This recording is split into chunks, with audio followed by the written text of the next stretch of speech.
We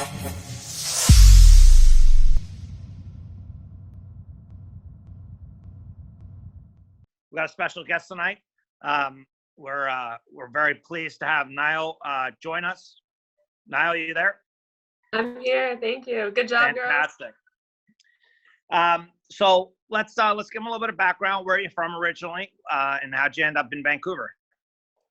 Yeah, so I was born and raised in Toronto, and then my family and I moved out west in 2007 to Vernon. So I went to high school out in Vernon at Calamelka High School. So I graduated in 2009, and then I went on to Simon Fraser University. So I played 4 years at SFU with Coach Langford. Yeah, that's about it. Very cool. So when Nayo, we had Bobby on from UBCO about a week and a half ago, and girls, when he was talking about playing those really good Cal teams, he was talking about Nayo there. So that gives you a little bit of context to what he was talking about last week. So you ended up winning a provincial championship in grade 12. Obviously, it's been a little while, and then you went to Simon as a freshman. You won a national championship. What was that, winning a national championship as a freshman, like? Oh, that was amazing. We had such a great team. You know, I was playing with legends, and I was just this, skinny 17-year-old with these amazing players, and just being able to look up to them and play my freshman year with them and learn from them. It was amazing. So as you went on through your university career, every year you got a lot more responsibility, especially starting with your second year when a lot of your team graduated, when you guys switched over, and it was pretty much you and Carla and Christina, and you had a pretty tight bond with three people. So what was it like to have, three people that you were really, well, I guess for you it's two people, but the group of three that was so tight, and what was that like to go through university and know that you had those people with you the whole way? Yeah, those two girls are still my best friends to this day. So to be able to share 4 years at SFU with them was awesome. Yeah, that second year where we moved to the NCAA and we really had to step up, that's where we really bonded on and off the court, and we formed a really strong friendship.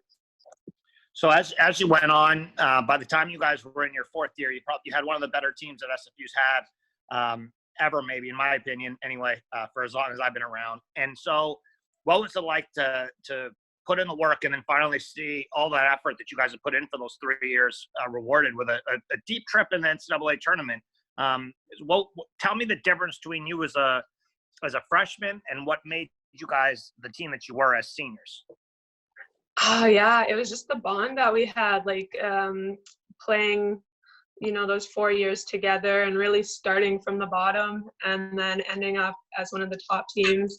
You can just really appreciate where you came from and appreciate every second of that. And I think it was just confidence. Like we really lacked confidence when we were freshmen. It's normal, you're just coming onto a team with amazing players, and then year by year we got better. We earned the right to be confident, and that was really what set us apart in our last year there.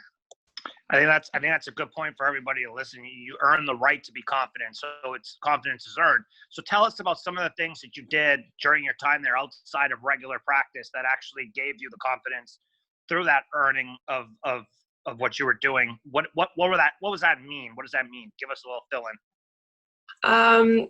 Personally, for me, I put in the most work in strength and conditioning in the weight room. I was never very strong. I was never a very physical player. And with the game today, you have to be stronger mentally and physically. So for me back at SFU, it was just the work that I put in outside of practice in the weight room. And by my last year at SFU, I felt like I could really push people around, because usually it was people who were pushing me around. But in my final year, I could compete with them, and that made a huge difference. Yeah, I mean, she's being very shy about it, but you essentially you were one of the top rebounders in the entire country at all levels of the NCAA, correct? I want to say yes. I think I have. It's been a while for both of us, I think. But what I saw anyway, I'll give you what I saw, and you can tell me if it was right or not. You came in and realistically, when you played in high school, your natural talent kind of took over, and the winning was just more so naturally. Just you were just better than people. But then when you got to university, you actually had to put in the time and the detail to it. And the work ethic that you guys put in over that time actually led to the skill that actually developed you, and then has led to a whole bunch of opportunities since then. Would that be fair? Yeah, that would be fair. I don't think I would be here where I am today, playing professionally, playing on the national team, if I didn't put in those extra hours in the weight room and, just honing in on the skills that I wanted to improve. Fantastic. So what was your first opportunity to play on the national team? I played on the developmental national team, so the B national team, for the first time in maybe 2011, 2012. So that would have been around my senior year at SFU. And then the first year that I made the senior national team, that was in 2015. Okay, and what was that like? Tell us about it. Yeah, so I got cut from the senior national team the 2 previous summers. Cut one summer, cut the next summer, and then finally 2015 I made the senior team. And yeah, just to persevere and finally make my goal, which was to play on the national team. It was everything. What was the difference with you as a player between the person who didn't make it and then the one that did make it? What were the details that you think led to the difference in outcome for you? Yeah, I just got mad getting cut 2 years in a row. And I think that fired me up to just improve on the little things that the coaches told me what I needed to work on, like mental toughness, ball handling, outside shooting. They told me what I needed to work on. So it was helpful to know. So always ask what the coaches want you to improve on. But yeah, I just honed in on those, worked on those skills, and then finally they took me on. Fantastic. So you played on the national team, and then you got a shot to go play in the Olympics. Is that correct? Yeah, in 2016 at the Rio Olympics, that was my first Olympics.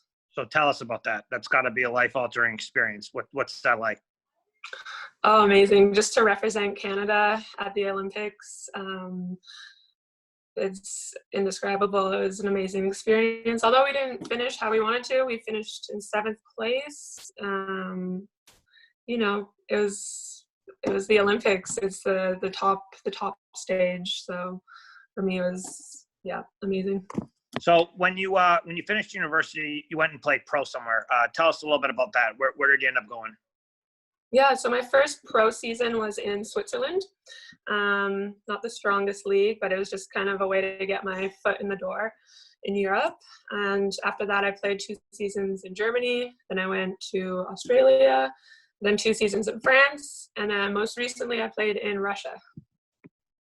Wow, so you've been around a bunch of different places. So let's talk division. So where did you start and where are you now? Kind of give us a little bit of a breakdown. I started at the bottom of the bottom in Switzerland. You don't hear anything about basketball in Switzerland. It was really like the high school league in BC was better than Switzerland. It was really bad. But most recently I played in Russia, which is one of the top leagues in the world. So I was playing against Brittany Griner, Vandersloot, Emma Miesemann, like the best of the best. So it was, total opposites from first year to my last year. Yeah, no kidding. So a couple of years ago, you got the call to go play in the WNBA. So tell us what that was like. Give us a little rundown on how it started, how it happened, and what it was like to actually make it. Yeah, so the WNBA was never really on my radar. It was always my goal to just play pro. So I have an agent, a sports agent, and she got a call from the New York Liberty saying that they wanted to bring me into training camp. So of course I said yes, let's go, let's see what can happen. So I went to training camp, I made the team, and I played under Bill Laimbeer. I don't know if any of you are watching the Michael Jordan documentary right now, but Bill Laimbeer was the dirtiest player on the Pistons back in the day. He was my coach, so it was just a crazy experience being coached by him and playing with the best players in the world.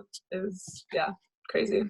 So while you were there, you got to play under Tina Charles. Tell us a little bit about playing under her. When you were there, she was pretty much one of the top 5 players in the world. So what was it like to see somebody like that? I mean, I know when Paul and I came to watch you play, we showed up really early, and she legitimately was the first one on the court, and she went through like a half an hour workout before the game started.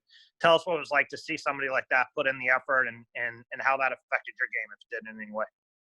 Yeah, so Tina's someone that really likes to lead by example, and she is one of the best players in the world, but she would always be working on something. She would always be the first one on the court in practice, working on ball handling, shooting. So when you see your leader doing these things, it just makes you want to do them. So she would take us, the rookies, and bring us through drills before practice. So yeah, definitely one of the best leaders and captains I've had. That's very cool. It was a unique opportunity for me. I was actually in New York for the U.S. Open to watch the tennis, and then I looked on my calendar and I saw that the Liberty were playing, and there was another tennis match to go watch, and I was like, you know what? I'm gonna go check out Nayo. And I go to the box office, and they had a seat, we're like literally on the floor. And I remember you sent me a message during halftime. You're like, "Are you at the game?" I'm like, yeah. I was like, yeah. It was really cool for me because you don't as a coach, you don't get to see too many people from BC actually take their game to the next level and go play Madison Square Garden. So let's stick with that one for just the last little bit here. What are some of the coolest actual facilities you got to play in, and what was it like to step on those courts? Mm-hmm. So definitely Madison Square Garden, the Staples Center in LA, and this past summer when I played with the Liberty, we had one game at the Barclays Center in Brooklyn, which is a great facility. So yeah, amazing to play on these courts where there's so many, great players have also stepped on. Lots of respect. Okay, so if you could go back to high school and give grade 10 Nayo a little bit of advice, what would you go back and tell grade 10 Nayo? Oh, I would tell grade 10 Nayo to get uncomfortable and work on the things that you aren't good at. So back in the day, I was working on, shooting post moves because I was taller. That's what I should do. I should be in that box of doing post moves, hook shots, baseline jumpers. But looking back, I wish I had been working on ball handling, outside shooting, because nowadays every player can do anything. Even the players that are 6'1", 6'2", they can bring up the ball. Smaller players, shorter players are posting people up, so I would just work on things that people didn't expect me to work on, so that right now I would have those skills. Very cool. Last piece for this before we wrap it up. You're in, where are you now? You're at home in Vernon? Penticton, sorry. So you're back in the Okanagan. What are you doing to work on your game now to stay fresh so that when you have to go back to play in Europe, you're ready to go?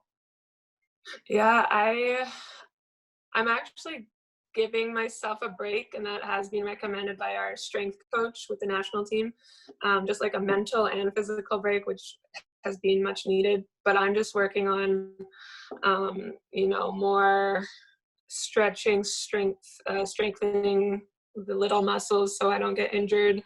But definitely farther into the summer, I'll start getting the ball handling down, going out to the court and shooting when I can, and just strength training. But right now it's a much needed mental and physical break. Yeah, very good. I mean, Teresa was actually on with us the other day, and she said one of the big things was making sure she took care of her body. So that's a big tip for our kids that we have here. We've had over 40 kids on the call with you today.